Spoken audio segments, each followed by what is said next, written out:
Hello, hello, hello, hello. Welcome back to the channel. This is Marciana, the coding coach. Thank you so much for joining me. I appreciate all the continued support. Don't forget to, you know what I'm going to say.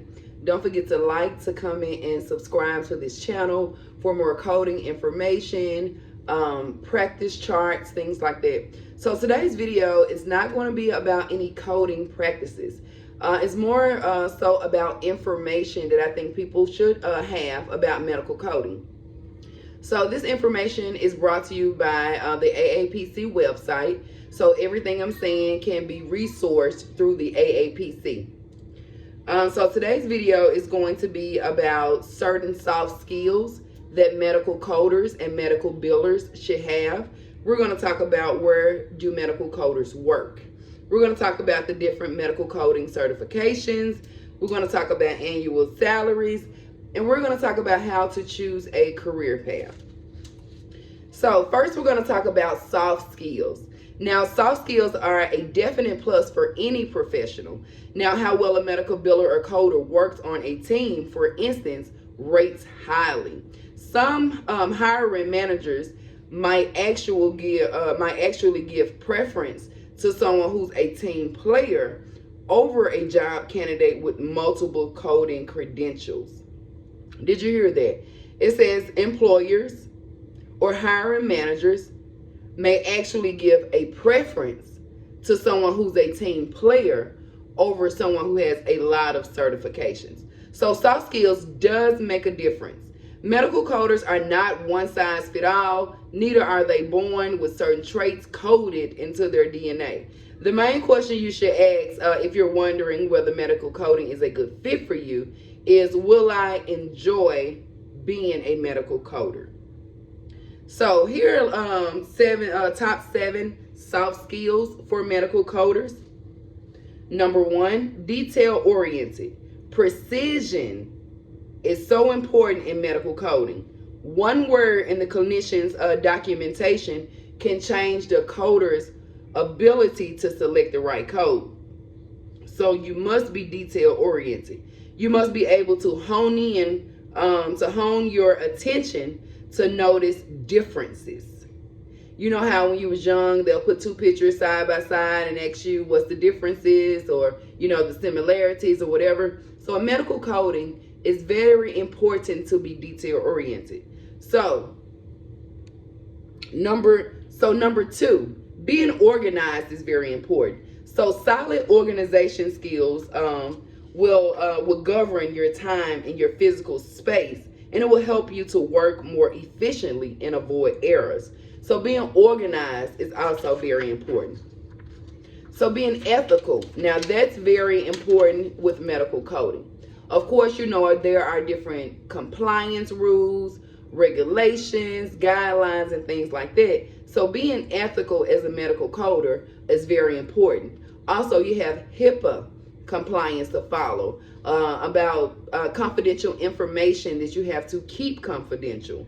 So being ethical is also very important. And you will also need to observe payer policies to avoid healthcare fraud and abuse. So moreover, ethical behavior will require you to report unlawful activities in your workplace should they arise. A breach of ethical conduct in healthcare, no matter how minor, is always serious and consequential. So remember, no matter how minor the offense is, in the healthcare industry, it's very serious and can have consequences for any compliance regulations and rules that you may break. Another great soft skill to have, being social.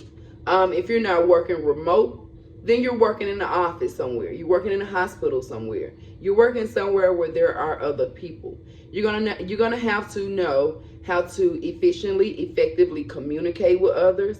Of course, always be respectful and just know how to get the job done and to talk to people. So having social skills is one of the top seven soft skills to have as a medical coder. Being analytical is one. I am so analytical when it comes to my job, when I'm coding, because numbers is so important. whether it's on the billing end with reimbursement, or if it's just making sure you are applying and assigning the appropriate codes. So being curious is also a great soft skill. Health information management is dynamic. With new technologies, advancing standards of care, and ever-evolving healthcare policies, a medical coder will need to embrace opportunities to learn. I always say that once you get your certification, the learning does not stop there. Don't stop learning. Don't just do your minimum 36 CEUs if you have one certification. Always continue to learn. And also, if you're not aware, even after you're certified, most employers give a pre-employment exam. So you're going to have to be ready to pass those as well.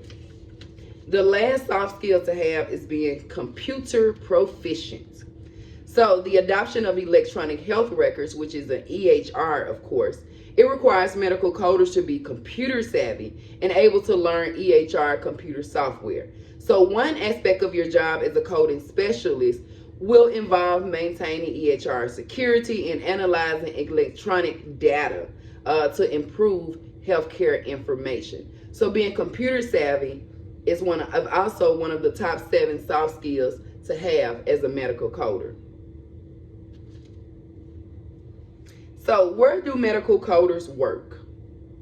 Urgent care centers, sports medicine clinics, mental health practices, hospice, telehealth, collection agencies, risk adjustment vendors, insurance companies, professional liability companies, federal government agencies, information technology services, law firms, dental offices, DME and supply vendors. DME is durable medical equipment, where most of your HCPCS codes is going to come from. Imaging centers, physical therapy clinics, long-term care facilities, home health, consulting firms, EHR software vendors, career colleges, medical billing services, medical laboratories, rehabilitation services, clearing houses, cancer registries, workmen's comp companies. So that's a lot of places that medical coders can work. So which medical coding certification is right for you? So you have 4 medical coding certifications to choose from when entering the profession. And again, this information is coming from the AAPC, so I'm getting from the AAPC certifications and their listing of certifications.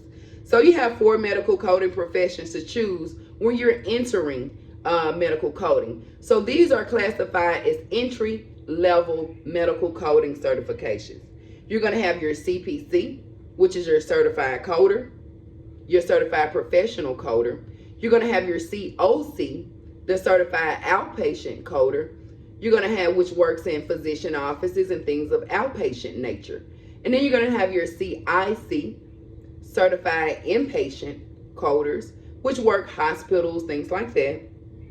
And then you're going to have your certified risk adjustment coders as well. So those are the 4 entry-level certifications. Now your CPC is physician-based, like your doctor's offices, your urgent care centers, and students who pursue this certification learn profi coding as well. And that's very important to physician reimbursement. So CPCs review medical charts and assign CPT, HCPCS Level 2, and ICD-10 codes for insurance billing and services and procedures. So, number 2, the COC. Students will earn their COC credential, go on to bill outpatient hospital and ASC, which is ambulatory surgery centers, facility services to government and private payers using your CPT, your HCPCS, and your ICD-10 CM coding books. The certification training gives COCs a solid understanding of the hospital outpatient prospective payment system, which requires CPT codes to be reported through ambulatory payment classifications, which is APCs. So that's a lot to do with billing. So if you're familiar with billing, then that sounds familiar to you. Another entry-level certification is what you call the CIC, which is the Certified Inpatient Coder. So the CIC credential recognizes expertise in the inpatient facility coding, hospital, which is performed in hospitals and hospital-type settings. Inpatient coding differs from physician-based coding in that it focuses on services provided by the facility rather than on services provided by the physician. When you're working in outpatient coding, then you're focusing in what they call profi. You're focusing on the physician side of things, the billing side of things. When you're hospital coding or inpatient coding, they're in the hospital, they're in a facility. So you're focused on facility-based billing and coding. So CICs assign ICD-10 PCS. If you've noticed, there are two ICD-10 books, ICD-10 CM and ICD-10 PCS. The PCS book is mainly for inpatient coding. So these are codes to report services. These services represent use of surgical suites, medical monitoring devices, recovery room time, and nursing services associated with procedures and services provided for the entirety of the patient's hospital stay. So you're focusing on everything it took to care for this patient during their stay, not just what the physician did, but what the facility provided as well. So ICD-10 CM codes are used to report inpatient diagnoses, but coding guidelines differ from outpatient guidelines.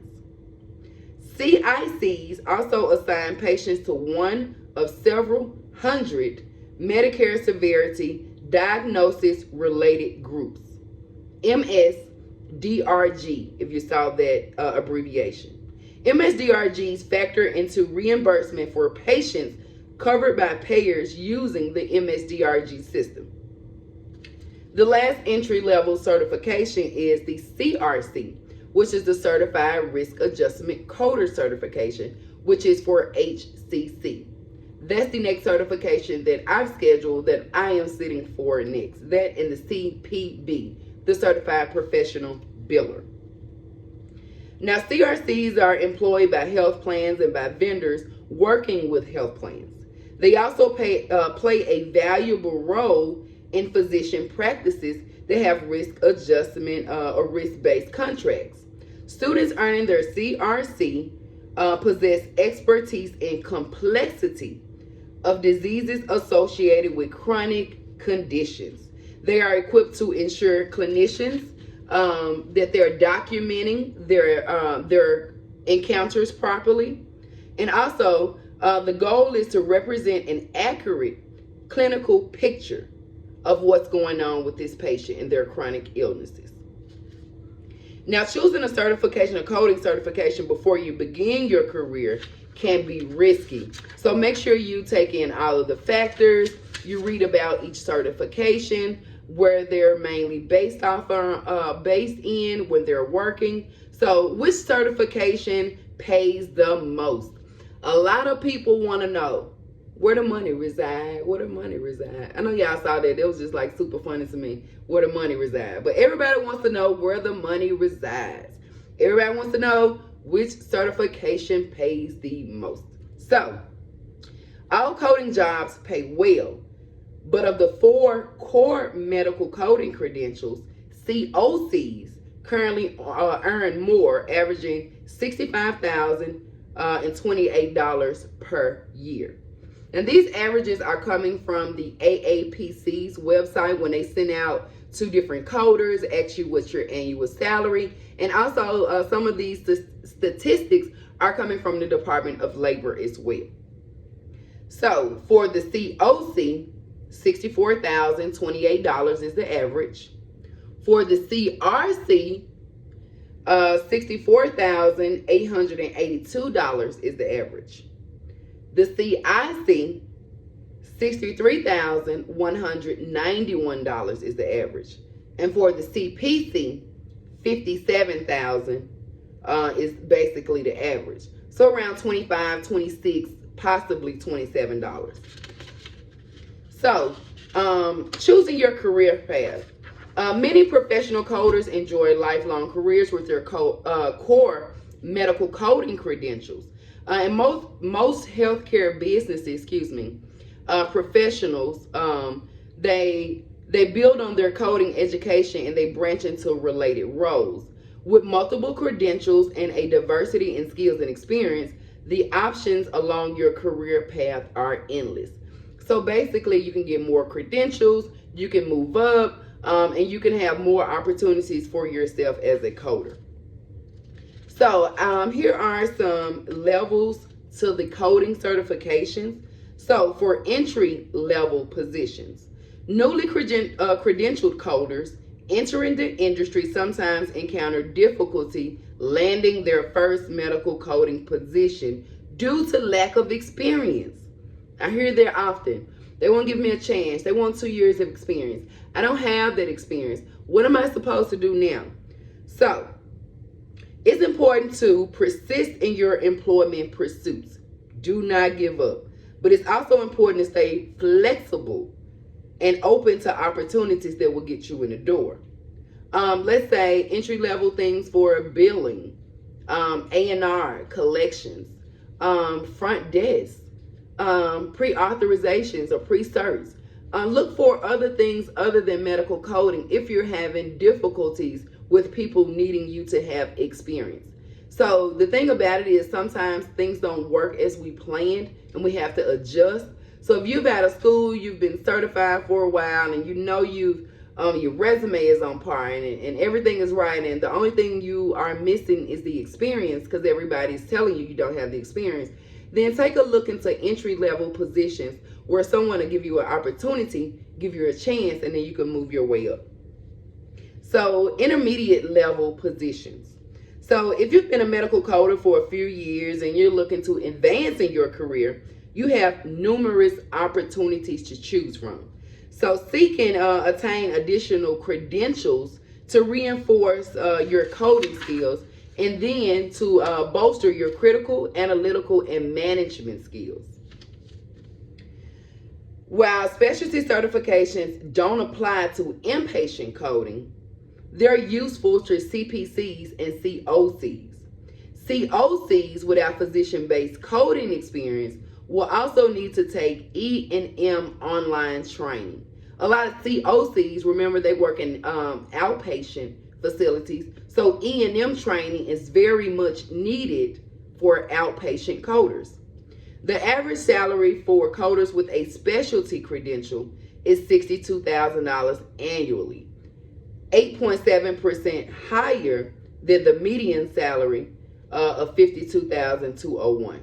So when we're talking about specialty certifications, I'll give you some examples of specialty certifications. So one is the CASCC. That's the Ambulatory Surgical Center Certified Coder. Then you're going to have the Cardiology Coder, which is the CCC, Certified Cardiology Coder. You're going to have the CPCD, Certified Professional Coder for Dermatology. You're going to have your Emergency Department Coder, your CEDC, Certified Emergency Department Coder, CEDC. Then you have Evaluation and Management Coder. You can get specialty certified in that, and that's your CEMC.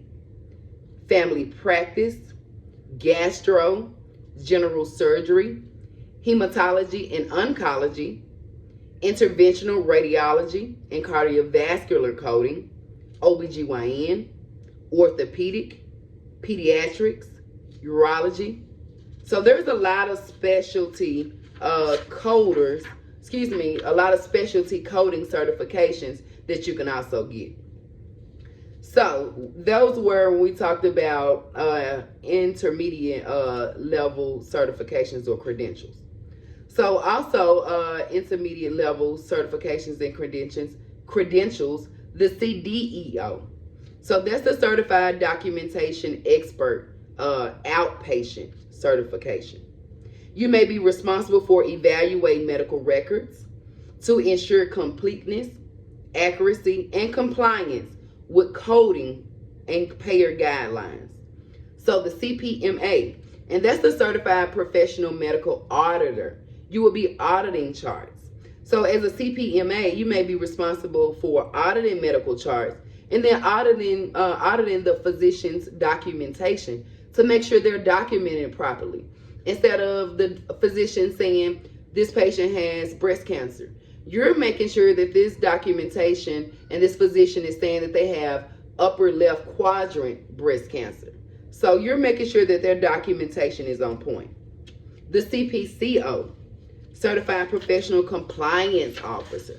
That's a great one to have. You're making sure everybody is compliant with what they're doing. Also the CPPM, the Certified Professional Practice Manager certification. So if you saw someone who's the head of the medical practice or the head of the doctor's office, the administrator, there's a certification for that. And that's called the CPPM. So when you get to advanced and master level positions, you're talking about consultant, revenue cycle manager, performance improvement positions, health information management positions, compliance auditor, and fraud and waste abuse investigator. So those are kind of like master level coding positions, as well as coding director, compliance officer, HIM director, project manager, college professor, vice president of coding, operations director, and CEO. Those are all master level positions that might include coding. So which program is best for you? So some people choose technical schools that take 9 to 12 months, and you might have to take a $15,000 loan out or something. And some people choose to go directly through the AAPC or directly through an instructor and pay anywhere between $2,000 and $5,000 for their coding certification. So all of this boils down to what's best for you. If you do not have $5,000 or can't commit to a payment plan, then yes, a trade school and student loan would be your option. But if you have the money to do a shorter program, 16 weeks in a payment plan would be your option. So it's all about choosing what's best for you. So I hope you were able to learn some things from this video about soft skills, what you should have, the places where medical coders can work, different medical coding entry-level certifications, and also we talked about salary. So thank you so much again for joining me in this video. Don't forget to like, to comment, and subscribe. Thank you so much.